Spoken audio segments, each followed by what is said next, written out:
Hello, hello! Je souhaite la bienvenue à tous mes anciens et nouveaux abonnés. Vraiment, merci pour votre soutien à ma chaîne. Si toi tu passes pour la première fois, n'hésite pas de rejoindre la famille. Il te suffira juste d'activer le bouton rouge là en masse à abonner, c'est gratuit. Et activer la cloche pour recevoir les notifications quand je poste une nouvelle vidéo. Moi c'est KSD Diane et ici je partage avec vous ma passion pour la couture. Mon but est d'inspirer toutes les personnes qui passent sur ma chaîne, les amener à aimer de plus en plus la couture, à dépasser leur peur vraiment. C'est pour cela que je fais de mon mieux vraiment pour expliquer à ma façon parce que moi-même j'ai débuté il y a très longtemps. Donc si j'y arrive, vous aussi. Voilà, vous pouvez aussi me suivre sur mes réseaux sociaux Facebook, Instagram, KSD Diane et partager les photos de vos réalisations avec moi. Ça me ferait vraiment plaisir. Et donc, aujourd'hui encore, c'est une vidéo au patronage. Nous allons faire le patron du pantalon pour femmes. Pantalon confortable. Vous pouvez le faire en taille haute, en taille basse. Je vous explique un peu comment vous pouvez le faire dans la vidéo. Vous verrez tout à l'heure comment c'est sur moi. J'ai mis la fermeture là derrière. J'ai mis la fermeture derrière.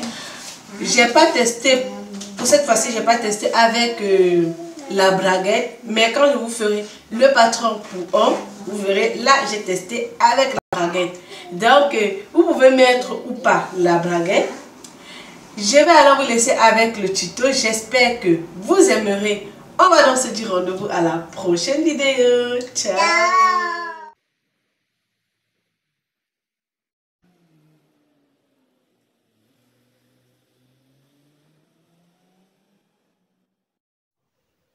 Voilà les mesures dont nous aurons besoin. J'ai énuméré les mesures, toutes les mesures qu'on a généralement besoin pour des pantalons, pour différents styles. Mais vous verrez, dans mon cas, je n'ai pas utilisé tout ça. Mais j'ai tenu à vous mettre vraiment le tout parce que pour certains styles de pantalons, vous aurez besoin de certaines mesures en plus. Donc, c'est pour ça que j'ai tenu à énumérer toutes ces mesures.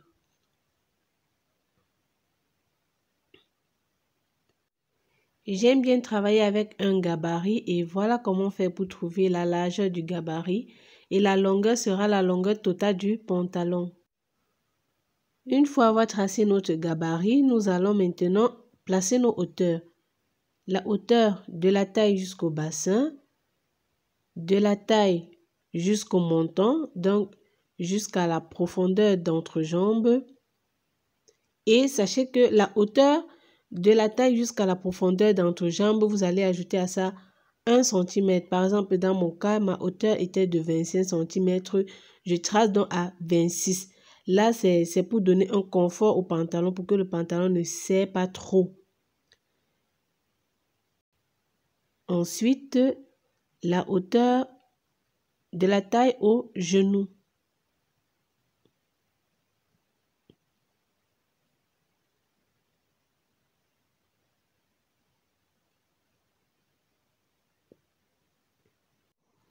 Pour trouver la valeur que nous mettrons sur la ligne du menton, vous allez m'excuser, j'ai fait l'erreur en mettant profondeur, c'est plutôt le tour d'entrejambe ou la longueur d'entrejambe. Je vous ai mis une photo pour vous montrer de quoi il s'agit. Vous allez donc diviser ça par 2 et vous allez retirer 4 que vous allez mettre sur le dos et retrancher ces 4 pour le devant. Voilà un exemple. Et je vais ajouter 1,5 cm à la valeur que j'ai trouvée pour les onces. Donc, au lieu de 32, j'aurai 33,5. Je viens au niveau de cette intersection-là, je vais ressortir de 2 cm. Ça va nous permettre de tracer la courbe de la fourche.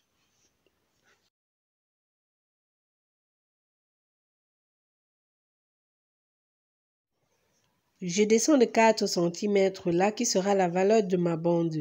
Parce que lors d'un premier essai, j'ai cousu textuellement que c'était. J'ai mis maintenant la bande, mais ça m'arrivait déjà presque à la poitrine. Donc, c'est pour cela que j'ai décidé maintenant de retirer la valeur de ma bande directement sur le patron. Là, c'est facultatif parce qu'il y a certains pantalons qu'on ne met pas la bande, on double juste et ça arrive là au niveau de la taille. Voilà, une fois avoir tracé ma nouvelle ligne de taille, donc je considère que c'est ma nouvelle ligne de taille, je viens maintenant descendre là de 1 cm. Vous pouvez aller jusqu'à 2 cm. Ensuite, je vais juste relier là.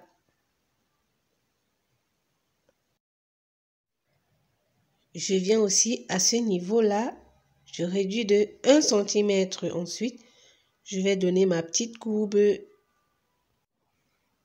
Là, je viens maintenant je viens trouver la moitié de ma ligne du montant pour pouvoir tracer une ligne qui sera le pli du pantalon.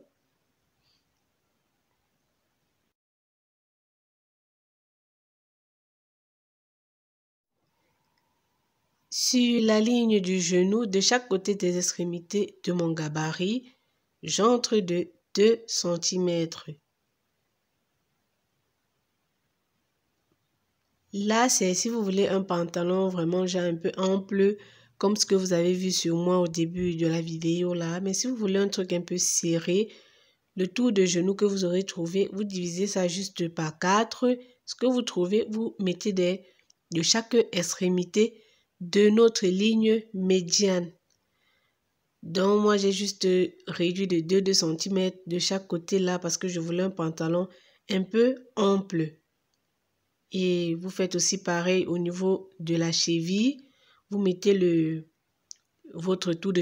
Au niveau de la cheville, je vous conseille de mettre votre tour de mollet vraiment pour que vous puissiez être confortable à l'intérieur.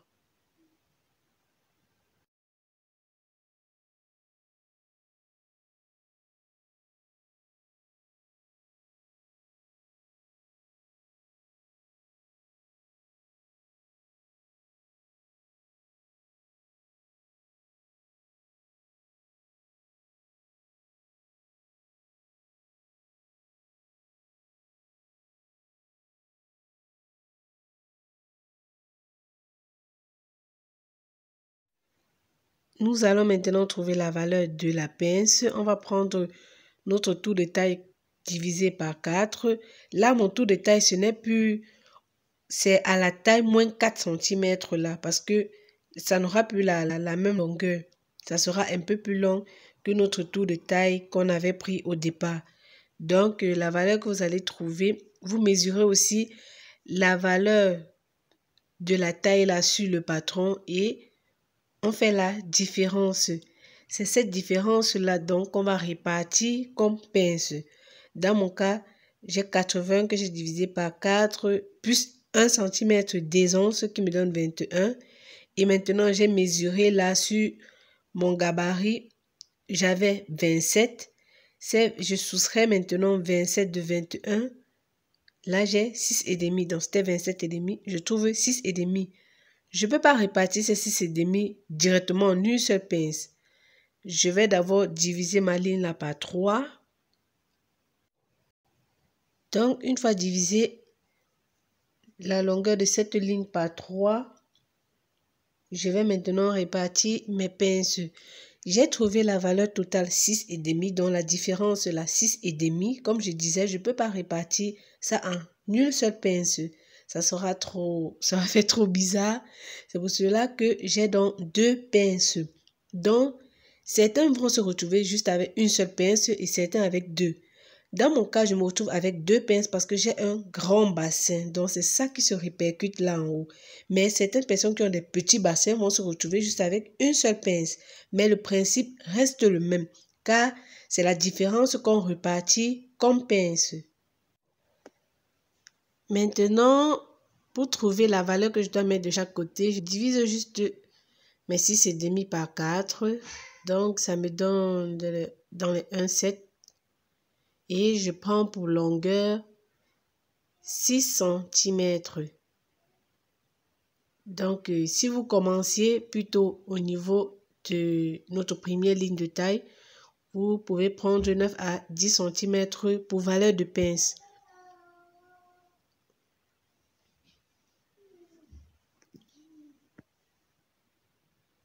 Maintenant, pour faire la taille basse, au début, quand je trace là, je fais juste la différence entre ma taille haute et ma taille basse. Donc, je mets cette hauteur-là.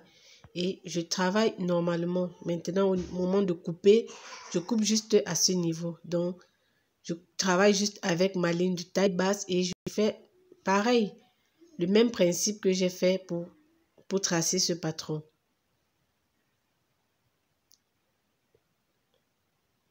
Là, je ressors ma braguette.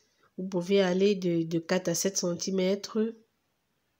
Maintenant, on va découper le tout. Je m'excuse vraiment pour la qualité de l'image qui danse de temps en temps. Donc, on va juste découper le tout. Vous pouvez découper directement aussi avec la bande là. Vous gardez, ça va aider lors de l'assemblage. On va découper maintenant et retracer pour faire les modifications pour le dos.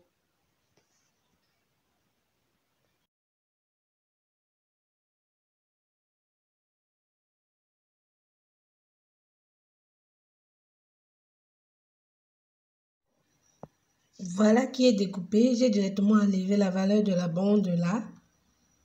Donc, je vais maintenant tracer tout autour et veiller à laisser bien l'espace là pour la fourche du dos. Vous savez que la fourche du dos est toujours plus grand que celui du devant. Donc, veuillez à laisser vraiment un grand espace là derrière. On redessine maintenant juste tout le gabarit.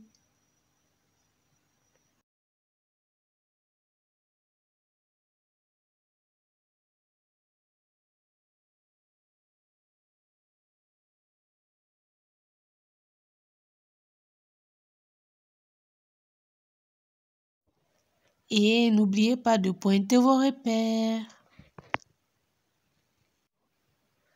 On redessine, mais sans tenir compte du décalage de 1 cm qu'on a fait pour le devant. Donc, on trace là tout droit. À ce niveau-là, maintenant, je vais remonter de 6 cm. Là, c'est parce que j'ai un grand bassin. Donc, pour que ça arrête bien, là, je suis montée de 6. Mais vous pouvez monter à partir de 4. Donc, ça dépendra du bassin de tout un chacun. Sur la ligne du montant, vous vous souvenez, pour le devant, on avait retiré 4 cm. On rajoute juste ces 4 cm pour le dos. Pour le dos, sur la ligne de taille, on prend donc notre tour de taille divisé par 4 qu'on avait trouvé plus 1 cm. Et on va ajouter à ça 2 cm pour les pinces. Donc, on va juste pointer là. Et à l'aide de notre perroquet, on va juste venir donner notre arrondi.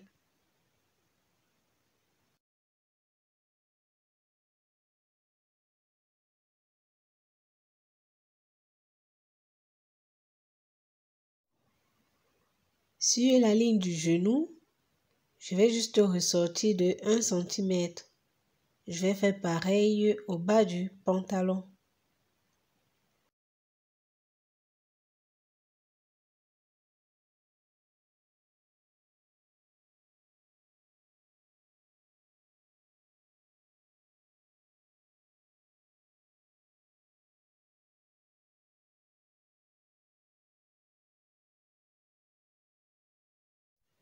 Je vais maintenant diviser ma ligne là par 2 et je prends 1 cm de chaque côté comme valeur de pince, longueur comme pour le devant. Voilà, donc comme je vous disais, on divise la ligne là par 2 et maintenant on prend 1 cm de chaque côté pour la pince. Ensuite, on va mettre notre valeur de pince là 6 cm et nous aurons fini notre pantalon. On va juste découper le tour. Là, nous passons au test du pantalon. J'ai rajouté 1 cm là tout autour comme valeur de couture.